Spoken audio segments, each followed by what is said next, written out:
As an investor, you should always look out for sectors in the economy growing at breakneck speed.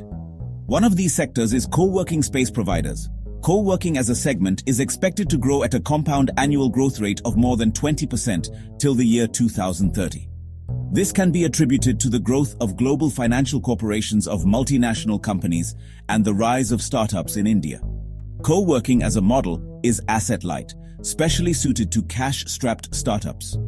One of the companies which works in this sector and has delivered stellar numbers is EFCIL. The company is set to deliver 100% growth in both top and bottom line year on year.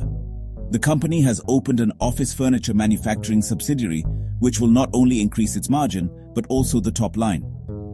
Management is positive for growing at a clip faster than the industry growth rate, and if achieved, the stock price will definitely soar in the future. The stock trades at decent valuations considering the growth it can show. Use this video as a starting point of your research. Do your due diligence. Keep learning. Happy investing.